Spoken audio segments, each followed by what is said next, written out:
Michael, thank you. All right, David Bonds, the Bonson Group is here. Let's show everybody what happened with the markets today. Number two, please. Wall Street Journal headline: Dow sinks nearly 900 points. Stock market, treasury prices also drop. You can see the chart there if you're not listening, but rather watching. Here's the New York Times headline. No doubt, no one has any. Some days when the market drops, people speculate about why. Nobody seems to have any doubt about why. Number three, please.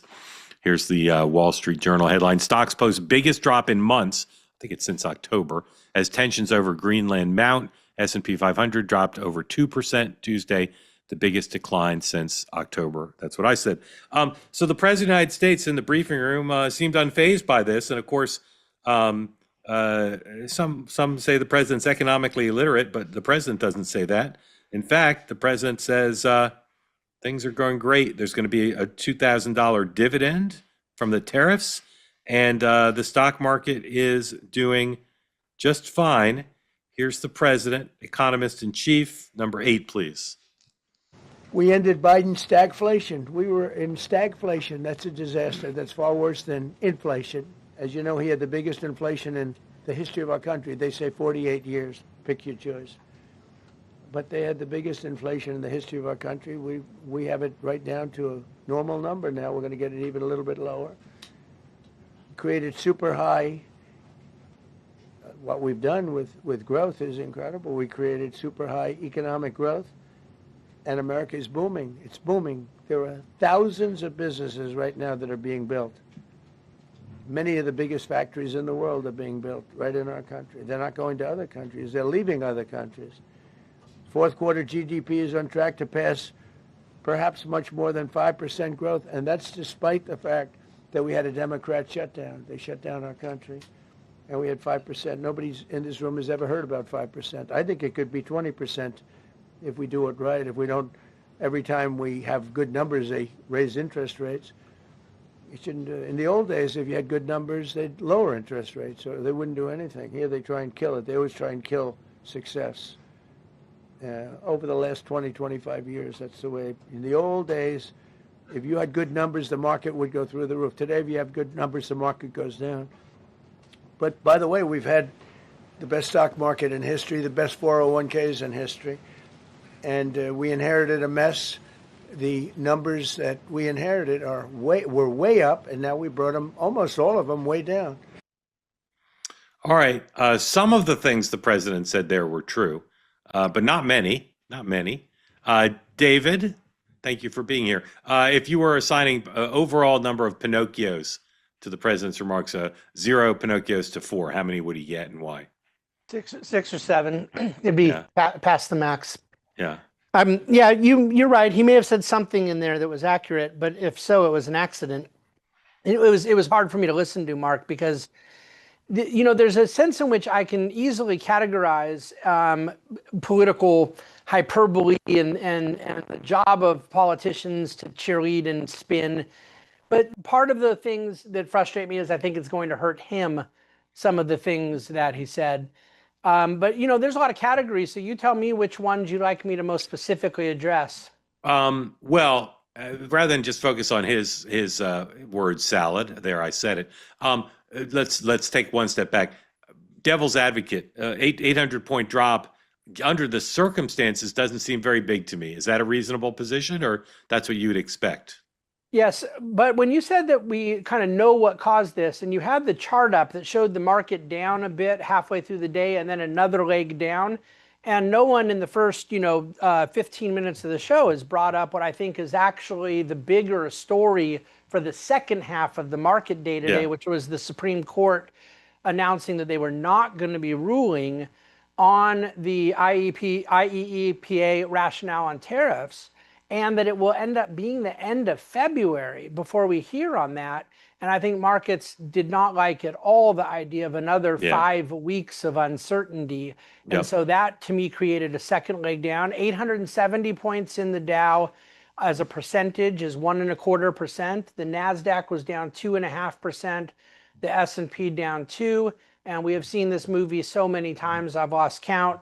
But I do not believe that anything has changed, that market discipline is the single best messenger to President Trump. It has been Yeah. for 5 years of presidency. Yeah. He obviously hasn't instituted the threatened tariffs. No. And regularly he truth socials some tariff threats and then doesn't follow through. Um, Again, I'm not asking you to predict because markets are markets, but if you look at the previous drops, the markets so far, when Trump has done something that has precipitated a drop, he tends to adjust and then they tend to not continue to drop. So if he doesn't follow through with the tariffs, if he has good conversations in Davos this week, we may not be in the midst of a big fall, right? Yes. Now, we may not be in the midst of a big fall because of this. Like, in other words, this too shall pass, and I expect that it will, whether it's this week or soon thereafter, for the very reason you brought up. I would like to point out that in past times, President Trump has browbeat on tariffs. He's gotten support from his attack dogs. In the past, it would have been Pete Navarro, who I don't think is allowed near a microphone anymore. But Jamison Greer at USTR and certainly Secretary Lutnick normally like to come and pile on with the threats. They were in retreat mode today and some form of de-escalation. Secretary Bessent normally plays that role, so it wasn't a surprise for him to say to our European allies, let's take a breath here. I mean, I felt like that was him almost publicly messaging, oh, come on, you guys, he doesn't mean it. But Secretary Lutnick said, we're not looking to do this quickly and all of a sudden. And Jamison Greer said, I don't have the exact language in front of me, but it was shockingly retreatist or de-escalatory in its tone. And so markets will absorb that. The bond market, by the way, you saw the yield curve widen, which means short-term yields came down, but longer-term yields went up. And so that wasn't severe enough to get the president to act. The 10-year sitting, still below 4.3%, barely. I think it will have to get back to 4.5 till it gets the president's attention in the bond market. One more question for you, Dave, and then I want to go back to Michael and Tim. This bazooka option that the Europeans have on trade, has it ever been used before? And if they do use it, what are its implications for the American economy? It's somewhat immaterial because they're not going to use it, just like the president's bazooka options with trade are not going to be used. But it's tough to say what the Europeans will and will not do, because I do think they're tired of this. And this is different than the language from Liberation Day. And so I'll do this quickly as I can. At that point, they knew there were some countries that needed more reciprocity in their trade deals. And they knew that there were some countries that were being hit that they were already at zero tariffs with the US, and it was somewhat incoherent. Now this is not being done on the basis of trade fairness, but more of a foreign policy, geopolitical imperative.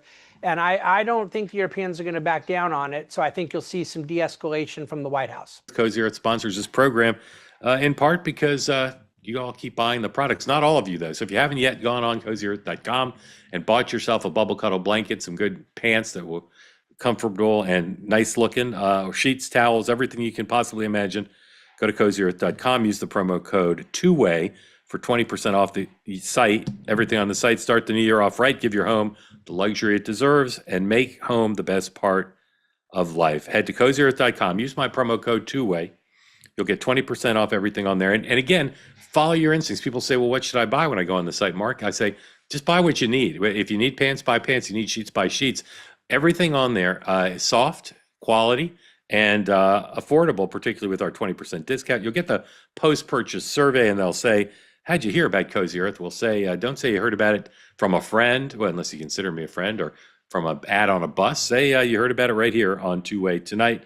Thank you for your attention to that matter. They say that something that's easy is like a walk in the park. Well, easier than a walk in the park, hit the subscribe button, be part of the Two-Way community, never miss an episode, be part of our conversations.